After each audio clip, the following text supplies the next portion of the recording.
d'entraîner l'ensemble du peuple congolais à se réapproprier son destin pour l'organisation d'élections crédibles, transparentes, dans le délai constitutionnel.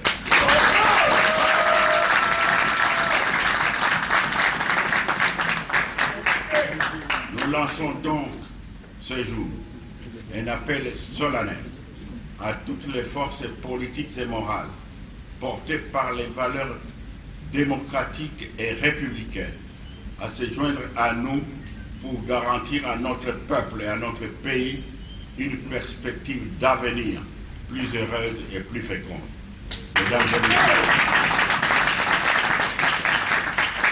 Mesdames et messieurs de la presse, nous vous remercions de votre aimable attention. Mes collègues et moi-même sommes à votre entière disposition pour répondre à vos éventuelles questions. Il y a une main ici et une troisième main là-bas. Je m'appelle Pierre sur l'alternance politique. J'aimerais bien s'accuse de faire justement un procès d'intention, respecter la Constitution. C'est ma première préoccupation. Il a démissionné en tant que premier vice-président de l'Assemblée nationale, le vice-président de Simba, et puis question de curiosité. Est-ce que c'est déjà fait? Est-ce que c'est effectif? Merci. D'une vision très schématique de la politique, qui est le rallier des partis et des forces politiques qui veulent nous rallier pour défendre, eh bien, cette valeur qui est le respect de la Constitution. Donc voilà la réponse la plus claire que je puisse vous apporter. Si ce qui se considère comme la MP, à laquelle nous n'appartenons plus, ne se reconnaît pas dans ces valeurs de respect de la Constitution, eh bien nous aurons à constater que nous aurons à prouver que la majorité est bien du côté du respect de la Constitution et non pas de ceux qui veulent regarder ce texte ou le transformer à leur guise. Notre démarche ne repose pas nécessairement sur la désignation ou l'existence de quelqu'un derrière. Notre démarche, n'est-ce pas, consiste à faire appliquer la Constitution. La Constitution qui donne 2 mandats, n'est-ce pas, au président en exercice, et pas 3.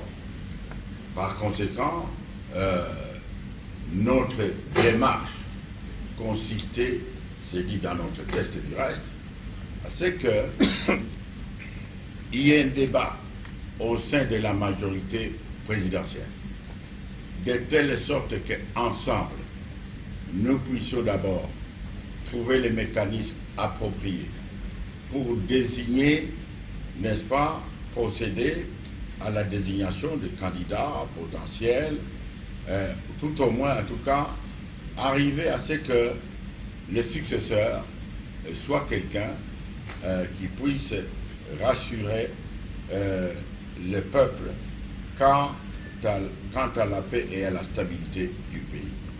Donc voilà le problème alternance en ce qui nous concerne. Et bien sûr qu'il y aura certainement des candidats, mais à ce stade-ci, nous préférons vous dire qu'il s'agit d'un objectif constitutionnel.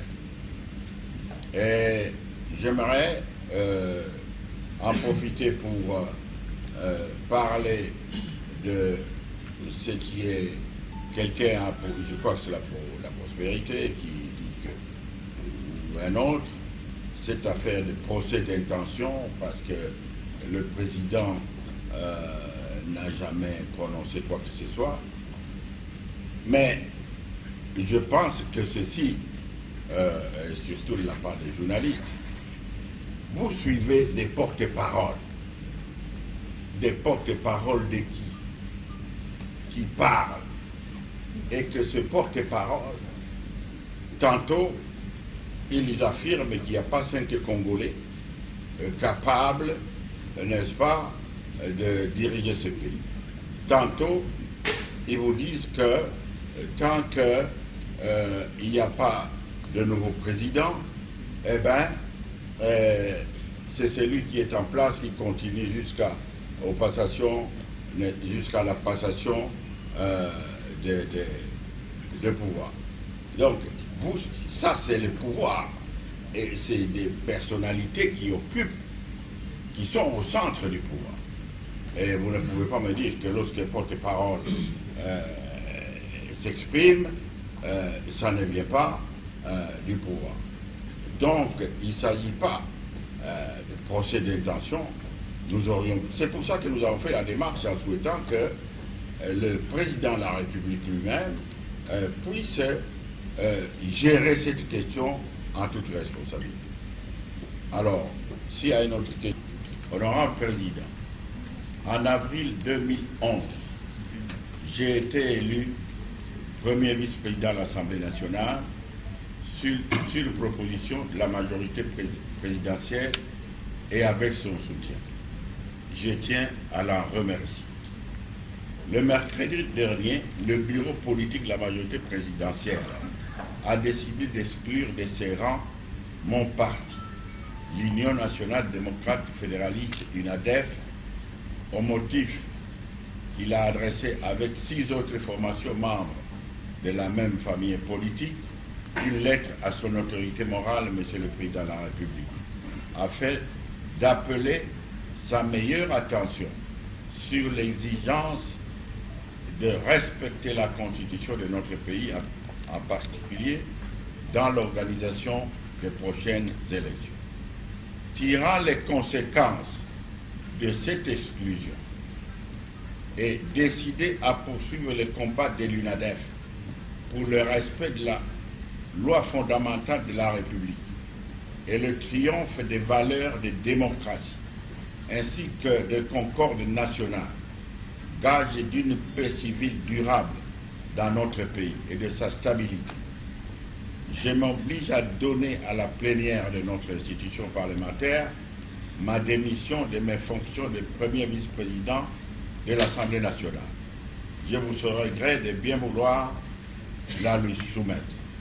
Je remercie tous les collègues membres du bureau de l'Assemblée nationale, vous-même particulièrement, pour la collaboration qu'ils m'ont apportée dans l'exercice de mes fonctions et leur souhaite plein succès à la tête de notre institution. Veuillez agréer, honorable président. Demander qui est derrière nous, qui nous ont soutenus au cours des élections de 2006 et de 2011. Il y a ceux qui, et Charles a bien fait de rappeler le rôle d'Olivier Kamitatou, président de l'Assemblée nationale, et son propre rôle comme président de la commission PAJ pour arriver à un texte consensuel. Donc, ces Congolais-là, avec la collaboration de ceux qui, ici à Kinshasa ou ailleurs, nous ont apporté leur voix, qui sont derrière nous. Une autre question a été posée, Charles, concernant l'intention du président. Première question a lieu à l'honorable questeur. Va-t-elle démissionner ou pas et emboîter le pas au président Charles Moine? Je vais vous dire une chose. Le GC, ce qui nous unit, c'est la force de la conviction. C'est l'amour du Congo.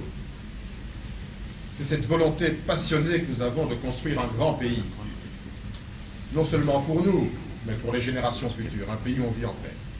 Et nous considérons que ces valeurs sont inscrites dans une constitution adoptée par 85% des Congolais en décembre. 10 ans. 10 ans est un anniversaire historique. Pour nous, la Constitution n'est pas un bout de papier qu'on peut déchirer ou aménager à sa guise pour des présidences à rallonge ou pour autre chose. Donc chacun est libre. L'Alliance pour le renouveau du Congo, qu'on appelle l'ARC, est un parti libéral. Nous n'avons pas de pression. Nous n'avons pas de menaces. Nous n'avons pas de chantage à exercer sur les élus. C'est en âme et conscience, en leur qualité de représentants du peuple. Les voix des centaines de milliers de Congolaises et de Congolais qu'ils portent, c'est aujourd'hui qu'ils doivent exprimer leur engagement vis-à-vis du seul texte que les Congolais ont accepté et ont choisi dans une quasi-unanimité en 2005, il y a 10 ans. Donc l'honorable questeur aura le choix. Elle n'est pas là. Elle était en mission dans sa circonscription, à Walikale. Elle est en route pour revenir à Kinshasa et elle sera là samedi et elle choisira en âme et conscience. Et ce qui dictera son choix, eh bien, sera sa propre conscience par rapport au devoir historique que les députés ont aujourd'hui. Alors, vous avez parlé également de est-ce que les députés resteront avec vous? Ce qui compte, ce n'est pas le nombre aujourd'hui. Ce qui compte, c'est cette volonté de bâtir ensemble une société apaisée, où chacun a la même chance de s'épanouir et de devenir ce qu'il aspire à devenir dans la société congolaise, pas une société du privilège. Donc, chacun aura la liberté de choisir. Mais ce que nous voulons, quand on est deux, je l'ai dit, nous sommes déjà une armée, quand nous sommes 80, nous sommes encore plus forts. Si nous sommes la majorité, et c'est notre aspiration, c'est renverser le cours de l'histoire pour que nous n'allions pas d'échec en échec.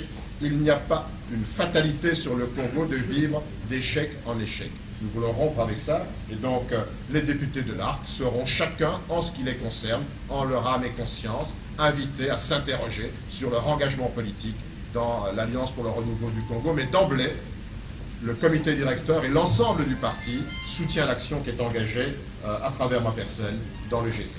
Il y aurait la communauté internationale derrière le G7. C'est une insinuation, mais vous parliez tout à l'heure de procès d'intention. C'est là où il faudrait vraiment qu'on parle bien procès d'intention. Parce qu'il n'y a aucune preuve, aucun signe qui montre que le travail qui est en train de se faire, la dénonciation du mal qui est en train de se faire, tournerait autour d'un quelconque appui de la communauté internationale. Je crois que ce qui est derrière nous, c'est d'abord la conscience citoyenne. Cette conscience qui nous appelle tous au respect de la loi fondamentale, au respect de la Constitution et des valeurs démocratiques. Ce qu'il y a derrière nous, c'est toute cette population congolaise qui tient à l'alternance.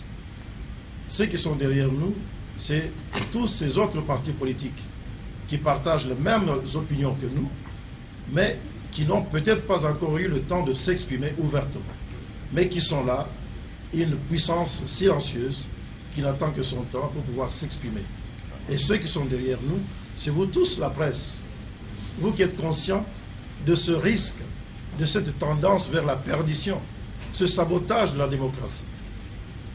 Toutes ces critiques que vous émettez en tant que journaliste, voilà la preuve de l'existence des mondes derrière le G7. C'est ça la réponse que nous pouvons vous donner en complément à ce que les collègues ont dit tout à l'heure. Des vrais opposants au sein de la majorité, vous n'aviez pas écrit à l'interne au chef des... Oui, deux petites questions. Et vous demandez à ce que les gens puissent vous rejoindre, parce qu'il y a déjà une opposition qui existe. Merci. Monsieur Olivier Kamikatoun, il y a le ministre porte-potentiel. Mais vous avez travaillé avec mes... Vous voulez aussi voir cet acharnement quand il était question de renouveler les Sénats en temps. Et... C'est juste à côté. Vous savez qu'au mois de janvier, il y avait tentative de tripatouillage de la loi électorale. Et Deux tours à un tour. demander pardon au peuple. Nous avons agi en responsable. Nous nous sommes adressés à l'autorité morale de la majorité présidentielle, le président de la République. Si par ailleurs, la force et la puissance des réseaux sociaux aujourd'hui peut rendre une lettre qui est réservée au chef de l'État et la diffuser à travers la planète, nous nous sommes adressés au président de la République et nous attendions une réponse du président de la République. Nous avons reçu cette réponse par voie de révocation. C'était la meilleure réponse que nous puissions recevoir, la plus cinglante. Eh bien, c'est une réponse, nous en prenons acte. Donc voilà, nous n'avons jamais agi. Sommes-nous des opposants de la majorité? Étions-nous des opposants à l'intérieur de la majorité? Vous nous appelez frondeurs. Pourquoi frondeurs? Nous sommes des démocrates qui défendons les valeurs républicaines dans une famille politique où, malheureusement, le radicalisme et l'extrémisme a pris le pas sur la volonté de la démocratie qui s'exprime par le débat. Faute de débat, ce n'est pas une fronde, c'est simplement une indignation qui a fait que nous sommes de vrais démocrates et que nous en avons toujours appelé au débat sur les questions de fond. Et ce débat nous a toujours été refusé sur les questions de forme. L'apothéose de cela a été la rencontre de mercredi dernier. En ce qui concerne où nous étions terriblement mêlés, le président Mwando, président de la commission des lois et moi-même, quand il a fallu parler des séquences des élections en 2005-2006. Pourquoi avons-nous choisi de commencer par l'élection présidentielle? Parce que c'est l'élection qui désigne le premier des Congolais en République démocratique du Congo, qui est la clé de voûte des institutions. Et parce qu'à l'époque, les partenaires, rappelez-vous, nous sortions du 1+4, nous envisagions des élections libres, démocratiques, transparentes, apaisées, les plus crédibles possibles. Nous avons fait appel à la communauté internationale pour que nous commencions par des élections locales. Le commissaire européen de l'époque me dira en tant que président de l'Assemblée de transition, Olivier, on ne trouvera jamais de l'argent pour élire des bourgmestres. On peut se mobiliser ensemble pour trouver les moyens d'aller vers l'élection majeure qui donne réellement l'élection présidentielle, qui est la toute première des élections aux yeux de ceux qui pouvaient financer cet exercice. Voilà pourquoi nous avons déjà à l'époque choisi de faire l'impasse sur les locales. C'est un secret de polichinelle aujourd'hui. Nous n'avions pas de moyens.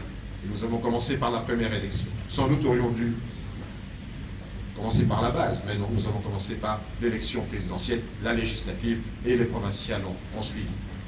Maintenant, Les membres du G7, avant même que le G7 n'ait été mis en place de manière informelle, avaient déjà pris position, je ne dis pas contre le local et le municipal, pour une tenue différée de ces élections dans le seul but de mieux les organiser, de mieux préparer le terrain et surtout d'étudier ensemble des questions qui peuvent ou qui seront apportées aux problèmes politiques issus des élections locales. Je pense par exemple au problème de pouvoir coutumier à l'Est. Parce que souvent quand on parle de local, de municipal, on voit le côté financier, mais on se gêne de dire qu'il y a une partie du territoire national qui a toujours eu des problèmes lorsqu'il s'est agi de secteurs et de groupements. Et donc, nous avons toujours dit ça. Si je peux parler à une autorisation du collègue, de l'ADP, ça fait plus de 2 ans que nous faisons que dire ça. Nos 3 lettres ne font que dire ça. Donc, ce n'est pas à nous qu'il faut poser la question. C'est à ceux qui nous disent qu'il faut à tout prix avoir ces élections. Mais ça n'est pas tout. Pourquoi nous privilégions les échelons national et provincial? Parce que d'abord, le constituant a laissé l'organisation et le fonctionnement des entités décentralisées aux soins du législateur. Parce que également, l'organisation des scrutins, le constituant, l'a laissé aux soins du législateur. Ça veut dire qu'il y a un peu plus de souplesse, de flexibilité pour l'organisation de ces élections que pour les nationales et les provinciales qui répondent du prescrit constitutionnel et de la philosophie, si vous voulez, politique qui sous-tend l'organisation des pouvoirs publics au niveau national. Aujourd'hui, il est clair, comme de l'eau claire dans un verre clair, que pour les provinciales, attendez les députés provinciaux et le gouverneur, pour le sénatorial, nous sommes à côté de la Constitution. On ne perdra pas du temps à nous étendre sur ça. Et on ne peut pas être fier d'être en dehors de la Constitution et dire le nouveau président. Il est clair également que les députés ont un mandat constitutionnel de 5 ans, c'est-à-dire qu'au plus tard, en avril 2017, eh bien, le mandat des députés actuels a expiré. Voilà. Dernier élément, c'est que dans le fonctionnement général de l'État, dans la gestion du destin national, il est clair également dans notre esprit, G7, que c'est au niveau central, le chef de l'État, article 69, avec tout ce qu'il a comme compétence, le Parlement, le gouvernement qui définit la politique de la nation en concertation avec le chef de l'État, la conduit en répondant devant l'Assemblée, article 91 de la Constitution. Donc, c'est d'en haut que viennent les impulsions dans la gestion du destin. Matériel de ma station de radio communautaire à Katakoussan. S'il vous plaît, Président, répondre. L'an 2015, le 17e jour du mois de septembre, vers 12h15, heure de l'intérieur, 11h15, heure de Kinshasa. Nous, Robert Kambale Kachetche, Redoka Aner, résident au Sankourou à Lodja, officier des renseignements, récupérons les matériels de la radio au Woto, de Katakokom, pour les ramener à Lodja pour de nouvelles dispositions de la hiérarchie. Il s'agit de émetteurs de la radio couleur noire, mixeur couleur noire, radio CD couleur noire, radio bande cassette couleur noire, microphone.